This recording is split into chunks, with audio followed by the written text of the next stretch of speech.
పెళ్ళయి కాళ్ళ పారాని కూడా అరకముందే రేప్ చేశాడు. 10 రోజుల క్రితం బిడ్డకి జన్మనిచ్చిన తల్లిని గ్యాంగ్ రేప్ చేశారు. చెవిపోగుల కోసం చెవులు కోసేశాడు. 25 కుటుంబాలు భయంతో ఊరినే వదిలి పారిపోయాయి. పోలీసులు, న్యాయ వ్యవస్థ ఎవ్వరూ అతన్ని ఆపలేకపోయారు. చివరికి వందలాది మహిళలు కత్తులు, కర్రలు, కారప్పొడితో దాడి చేసి అతని ప్రైవేట్ పార్ట్ ను కట్ చేసి చంపేశారు. ఇది కేవలం హత్య కాదు, ఇదొక తీర్పు. భరత్ కాళీచరణ్ యాదవ్, అక్కు యాదవ్ గా కూడా పిలువబడే ఇతను భారతదేశానికి చెందిన gangster, kidnapper, serial rapist, serial killer and extortionist. ఇంతకంటే దారుణమైన పేర్లు ఏమైనా ఉన్నా అతనికి అప్లై చేయొచ్చు. ఎందుకంటే అతని క్రూయల్టీని ఎక్స్ప్లెయిన్ చేయడానికి ఆ వర్డ్స్ కూడా సరిపోవు కాబట్టి. ఈ అక్కు యాదవ్ కి భయపడి జనాలు ఇంటి నుంచి బయటకు వచ్చేవారే కాదు, అమ్మాయిల్ని స్కూల్కి పంపించడమే మానేశారు. 25 కుటుంబాలు ఆ ప్లేస్ నుంచి వెళ్ళిపోయాయి. ప్రజల్ని ఇంత బిక్కుబిక్కుమని బ్రతికేంతలా ఏం చేశాడనుకుంటున్నారా? అవన్నీ తెలియాలంటే వీడియోని లాస్ట్ వరకు చూడండి. అక్కు యాదవ్ మహారాష్ట్ర నాగ్పూర్లోని కస్తూర్బా నగర్లో స్లమ్లో పెరిగాడు. ఆ స్లమ్లో అనేక మంది నేరస్తులు ఉండేవారు. అక్కు కూడా అలానే తన నేర సామ్రాజ్యాన్ని స్థాపించాడు. అక్కు చేసిన నేరాల్లో మొదటిసారి గుర్తించిన నేరం 1991లో జరిగిన గ్యాంగ్ రేప్. ఆ తర్వాత 13 సంవత్సరాల పాటు అతని గ్యాంగ్ కలిసి కస్తూర్బా నగర్లో చేసిన రేప్లు, హత్యలు, దొంగతనాలు అన్నీ ఇన్ని కాదు, చిన్న వ్యాపార సామ్రాజ్యం ఏర్పరచుకోవాలనే ఉద్దేశంతో అతను ప్రజల్ని బెదిరించి ఎదురు చెప్పిన ప్రతి వ్యక్తిపై దాడి చేసి డబ్బు వసూలు చేసేవాడు. దోచుకోవడం, హింసించడం, చంపేయడం అక్కు హాబీస్. మగవాళ్ళు ఎదురు తిరిగితే వాళ్ళ మీద దాడి చేయడం, ఆడవాళ్ళు ఎదురు తిరిగితే రేప్ చేస్తానని బెదిరించడం చేసేవాడు. జనరల్గా పోలీసులు అంటే ప్రొటెక్షన్ ఇస్తారన్న ధైర్యం ఉంటుంది, కానీ ఇక్కడ మాత్రం అక్కు పోలీసులను కూడా కొనేశాడు.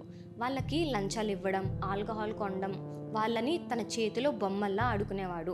ఎవరైనా కంప్లైంట్ చేసినా ఎవరు కంప్లైంట్ చేశారో అక్కుకే ఇన్ఫర్మేషన్ ఇచ్చేవారు పోలీసులు.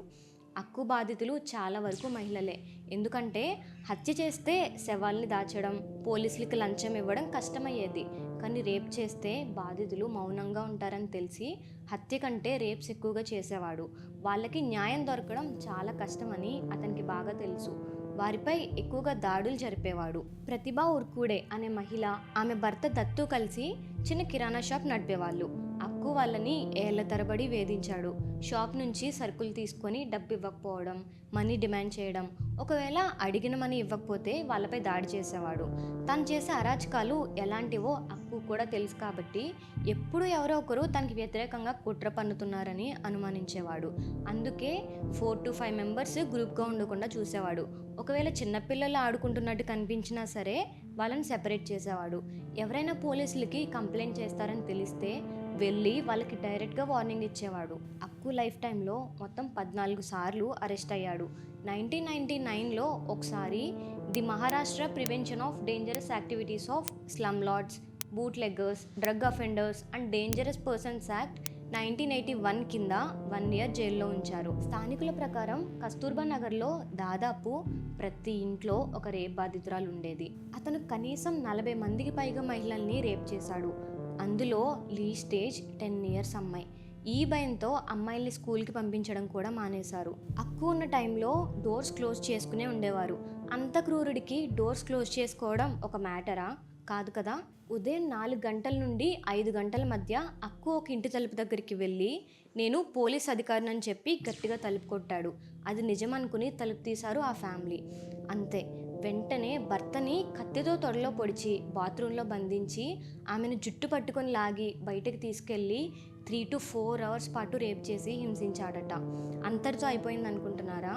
వాడు చేసిన అఘాయిత్యాలు ఇంకా చాలా ఉన్నాయి. ఒకరోజు అక్కు ఆశాబాయ్ అనే మహిళని కత్తితో పొడిచి చెవిపోగుల కోసం చెవుల్ని, ఉంగరాలు తీసుకోలేక వేళ్ళని కోసేశాడు. ఒక అమ్మాయికి పెళ్ళయిందో లేదో కాళ్ళ పారాని కూడా ఆరకుండానే ఆమెను తీసుకెళ్లి రేప్ చేసేశాడు. అతని దారుణం ఇక్కడితో ఆగలేదు. ఒక వ్యక్తిని నగ్నంగా చేసి సిగరెట్తో కాల్చి అతని 16 ఏళ్ల కూతురి ముందే డాన్స్ చేయమని బలవంతం చేశాడు. ఆశా భగత్ అనే మహిళని తన కన్న కూతురు నైబర్స్ చూస్తుండగానే బ్రెస్ట్ కట్ చేసేశాడు. వీధిలోనే ముక్కలు ముక్కలుగా కోసి చంపేశాడు. అదంతా చూసిన అవినాష్ తివారీ అనే పర్సన్ పోలీసులకి కంప్లైంట్ చేయాలని అనుకున్నాడు. అది తెలిసిన అక్కు అతన్ని కూడా నరికి చంపేశాడు. మరొక మహిళ కల్మా బిడ్డకి జన్మనిచ్చి కేవలం 10 రోజులు మాత్రమే అయింది. అక్కు గ్యాంగ్ ఆమెని రేప్ చేశారు. ఆ అవమానాన్ని భరించలేక తన శరీరం మీద కిరోసిన్ పోసుకుని ఆత్మహత్య చేసుకొని ఆమె చనిపోయింది. ఇంకొకసారి 7 మంత్స్ ప్రెగ్నెంట్ని ఇంటి నుంచి బయటికి లాగి రోడ్డుపై బట్టలు విప్పి అందరూ చూస్తుండగానే గ్యాంగ్ రేప్ చేశారు. అతను 12 ఇయర్స్ అమ్మాయిల్ని కూడా తన గ్యాంగ్తో కలిసి పాడుబడిన భవనాల్లోకి లాక్కెళ్ళి గ్యాంగ్ రేప్ చేయమని చెప్పేవాడు. అక్కు బాధితులు ఎన్నిసార్లు పోలీసులకు కంప్లైంట్ చేసినా అతన్ని అరెస్ట్ చేయడం మానేసి పోలీసులే అతన్ని కంప్లైంట్ చేసిన వాళ్ళ గురించి ఇన్ఫర్మేషన్ అందించేవారు. ఒకసారి ఒక మహిళ అక్కు గ్యాంగ్ తనపై రేప్ చేశారని చెప్పింది. అప్పుడు పోలీసులు సాయం చేయడం మానేసి ఆమెపైనే రేప్ చేశారు. ఈ దారుణాల వల్ల కస్తూర్బా నగర్లో 25 కుటుంబాలు ఆ ప్రాంతం వదిలి వెళ్ళిపోయాయి. కూరగాయల వ్యాపారులు ఆ ప్రాంతానికి రావడం మానేశారు. అంత అల్లకల్లోకి అడుగుపెట్టింది ఉషా నారాయణ్. ఆమె 25 ఏళ్ల దళిత మహిళ. ఆ మురికివాడలోనే పెరిగిన ఆమె అన్ని అడ్డంకులను అధిగమించి హోటల్ మేనేజ్మెంట్ చదువుకోవడానికి బయటకు వెళ్ళింది. తన కెరీర్ని ప్రారంభించబోతున్న సమయంలో ఆమె సెలవుల కోసం ఇంటికి వచ్చింది. అప్పుడే వాళ్ళ ఇంటి పక్కనే ఉన్న కుటుంబాన్ని యాదవ్ గూండాలు ఆక్రమించారు. రత్న డుంగిరి అనే మహిళ వద్ద డబ్బులు వసూలు చేయడానికి ప్రయత్నించాడు. పోలీసులకి చెప్పొద్దని ఆ గ్యాంగ్ ఉషాని బెదిరించారు. కానీ వాళ్ళు ఏ పని అయితే చేయొద్దన్నారో అదే ఆమె చేసింది. వెంటనే పోలీసులు ఆ విషయాన్ని అక్కుకే చెప్పేశారు. అక్కు తన 40 మంది గ్యాంగ్తో ఉషా ఇంటిని చుట్టుముట్టాడు.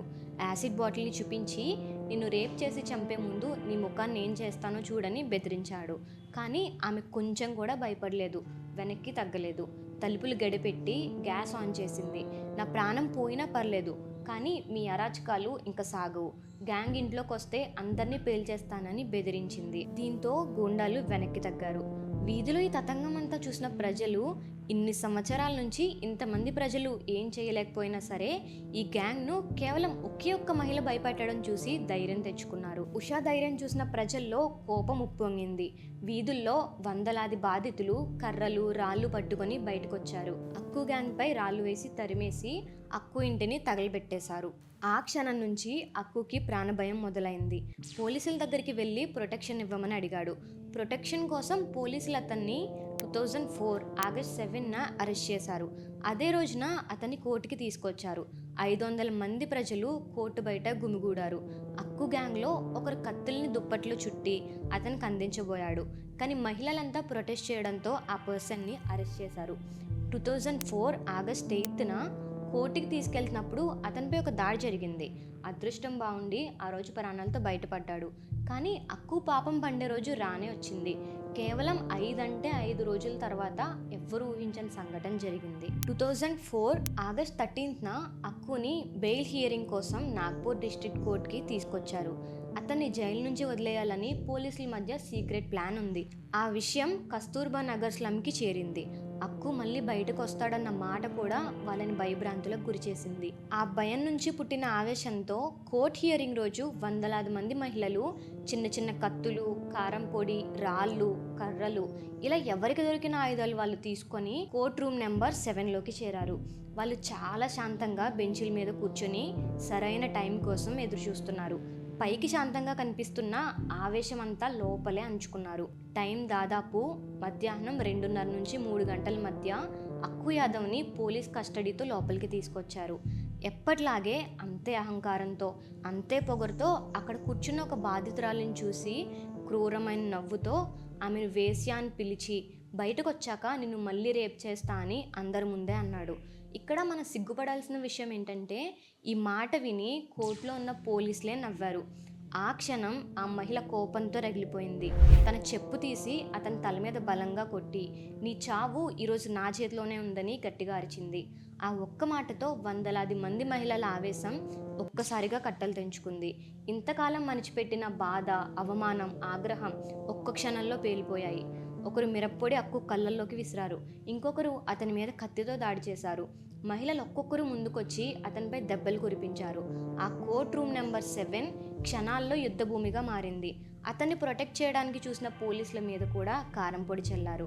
ఇక భయపడిన పోలీసులు బయటకు పారిపోయి చూస్తూ ఉండిపోయారు. ఎవ్వరూ ఆపడానికి ప్రయత్నించలేదు. ఎందుకంటే అక్కడున్న ప్రతి ఒక్కరూ ఆ మహిళల ఆగ్రహాన్ని అర్థం చేసుకున్నారు. సుమారు 70 కత్తిపోట్లు, కర్ర దెబ్బలు, రాళ్లతో కొట్టడం, ఇలా కొద్ది నిమిషాల్లోనే అక్కు యాదవ్ రక్తపు గుంతలో పడిపోయాడు. అతని ప్రైవేట్ పార్ట్ను కట్ చేసేశారు. అక్కు యాదవ్ రక్తంతో తడిసి గట్టిగా కేకలేస్తూ పడిపోయాడు. కానీ ఆ కేకల్ని ఎవ్వరూ వినలేదు. ఎందుకంటే వందలాది మంది మహిళల రక్తపు కన్నీళ్ళ ప్రతిధ్వని కంటే ఇది చాలా చిన్నది కాబట్టి. కేవలం 3 నిమిషాల్లో అక్కు యాదవ్ అక్కడికక్కడే చనిపోయాడు. కోర్టు గది మొత్తం రక్తంతో నిండిపోయింది. అక్కు యాదవ్ అనే రాక్షసుడు అతని బాధితుల చేతుల్లోనే శిక్ష పొందాడు. ఇది కేవలం హత్య కాదు, ఒక దశాబ్దం పాటు అణచివేతకు గురైన మహిళలు వాళ్ళకి వాళ్ళే ఇచ్చుకున్న తీర్పు. 2011లో క్యాండిల్స్ ఇన్ ద విండ్ అనే డాక్యుమెంటరీ, 2015లో కీచక సినిమా, 2021లో 200 హల్లాహో అనే క్రైమ్ థ్రిల్లర్, ఇవన్నీ కూడా అక్కు యాదవ్ ఆధారంగా తీసినవే. అలాగే Indian predator, murder in a court room అనే లిమిటెడ్ వెబ్ సిరీస్ నెట్ఫ్లిక్స్లో విడుదలై బాధితుల ఇంటర్వ్యూలని చూపించింది. ఇలాంటి మరిన్ని స్పైన్ చిల్లింగ్ వీడియోస్ కోసం ఇప్పుడే మన ఛానల్ని సబ్స్క్రైబ్ చేసుకోండి. Thanks for watching.